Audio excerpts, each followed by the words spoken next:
What's up, guys? It's your boy Kittens coming back to you guys with a quick discussion. I was just reading stuff on MTG Rocks, and I was looking at a little bit of the scenario where they were talking about banning a bunch of stuff in Commander. So I got my computer here, I was like reading through a little bit of the articles or whatever, and I wanted to go through some of the points that I really agree with, some of the stuff that I really much disagree with, and some of the in-between things that I feel like are maybe just worth talking about and airing as like possibilities or what could happen.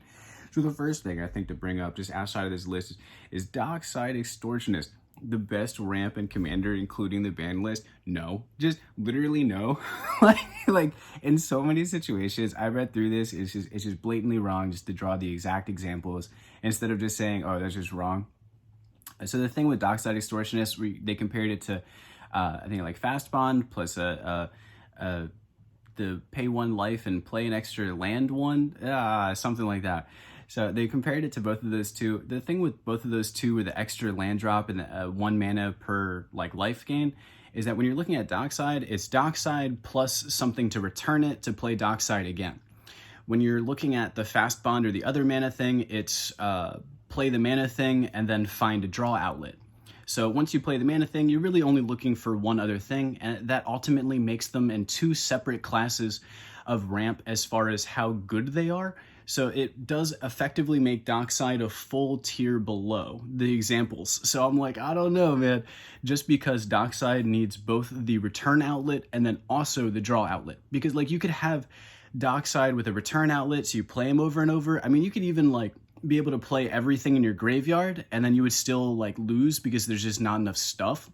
So it really comes down to Dockside plus return and then plus a way to draw. So like a way to use that mana. Like an easy example is like Dockside plus return plus a draw for 3 things, and then the Fast Bond on the other side can go like plus Sphinx's Revelation. You know, you pay 30 life, Sphinx's Revelation, draw 30 cards, and gain some of that life back, and now you have access to like half of your library from 2 cards. And really all the other card needs is that draw outlet card. And it's a little bit unfair, I guess, because when you say Sphinx's Revelation gets you that life back and works really specifically well with those cards. But when you look at Dockside, returning Dockside to hand is also an effect that works specifically well with that card. So when you compare them, what you end up with is ramp that are in 2 completely different categories, with Dockside factually having to be underneath the cards that were brought up as a comparison. So I disagree, but that's basically it. That's like the harshest disagreement I have with this. A bunch of the other things I think are really valid points, and I kind of want to bring them up. I guess the second one, Commander may ban all the reserve list cards. I feel like the thing to bring up is maybe the quote that they had in here for the one girl artist, whoever her name is, Mrs. Morgan Goodrich. She basically had a similar take to mine, where she's saying like, you know, they're saying they want to ban everything, but what they're really saying here is we should really just ban 10 or so specific cards, because a number of the reserve list cards just don't matter. I really agree with what she said here, that when you look at the bulk of the reserve list, there's really just not that much of a point, but there actually are a number of really specific examples that are great, that I kind of wish they pointed out a little bit more, and they might, you know, in the future with other articles as they keep talking about it as a possibility for Commander. But like specific ones are the land packages, like Gaia's Cradle. I've had a bunch of weird situations where I could talk about Gaia's Cradle in Rule 0 situations. Like basically every time I've played against someone in Gaia's Cradle, they've been like, hey, this deck is moderately good, not that strong. And then they immediately go like Gaia's Cradle turn 1 or turn 2, and the table kind of looks at them and they're like, all right. like realistically, that's a card that's worthwhile to look at as possibly too powerful. Probably the easiest no nonsense example for really good side of this is, say, let's point out the dual lands. If we take all the 10 of the dual lands out of Commander, all that happens is the price tag goes down. You're looking at, you know, the upper echelon of the highest, most powerful tier of decks that you can play. You're looking at $10,000 to $20,000. You might go into $30,000 to $40,000 if you're looking for like hollows and stuff like that. But honestly, if you just take dual lands out of the equation, you're looking at a 10 to 20 that goes to like 5 to 10. I mean, if you're looking at like a 4-color deck that is going to be using your dual lands, you're using like, say, 8 of them, 7 of them, you're still spending like $5,000-$6,000. I mean, between the 10 of them, I think most of them are sitting somewhere between $500 to $1,000, somewhere in there. So I think a couple of them might have broken above 1,000, not 100%, but for all 10 of them, it's somewhere between $5,000 to $10,000. And honestly, those coming out is just price tag. Like literally you just replace them with pain lands. And the only thing that happens, like they're still searchable with the same cards. The only thing that happens is all the way at the end of the game, people are 4, 5, 6 life down, and the game ends a little faster for everyone. Like, there you go. I mean, for me, that's a plus on both sides. I feel like that's a really good example. Like, there's a number of like idealistic 10s in the reserve list that could come out. Like, I think things like the Mox Diamond. Yeah, Mox Diamond is another interesting one that's exceptionally powerful in multiple formats. Yeah, I think there's a number of cards that are, yeah, I mean, I agree. The reserve list has some room for, here and there. Let's see what are some of the other points to go over and talk about. And kind of just close out what I think about this potential thing. Oh yeah, a really important point is something that Thraben Yu was saying, kind of why might this happen, kind of like the function of.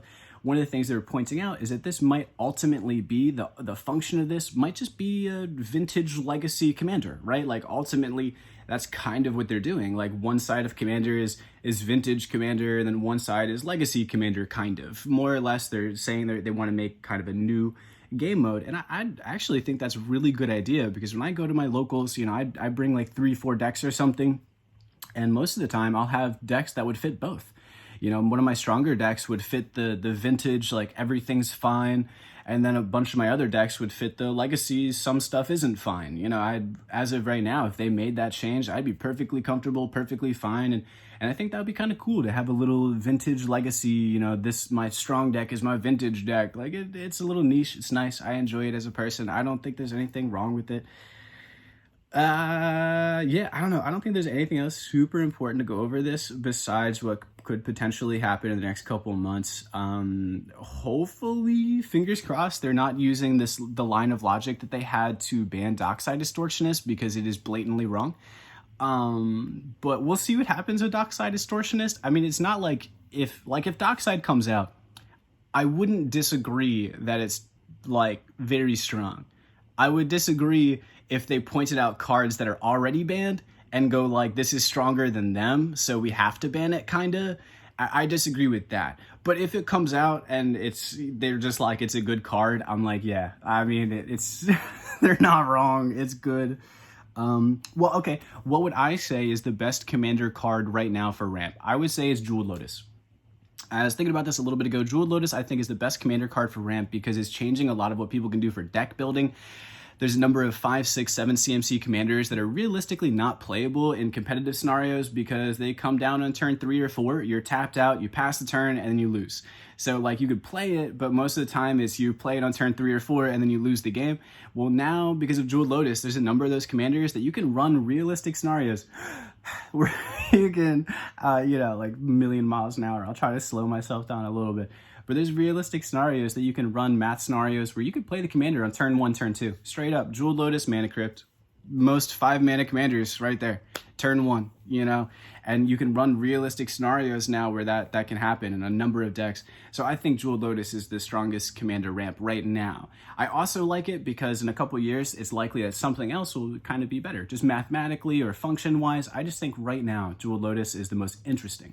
Yeah. I don't know. And then otherwise, to close, I'm trying to think of a way to close this up, to broadly summarize some of this stuff. I feel like the honest thing is really waiting a couple years, waiting like a month or two to see what Magic the Gathering does with this discussion, how people respond, how people bounce back and forth, and ultimately what is or isn't taken out.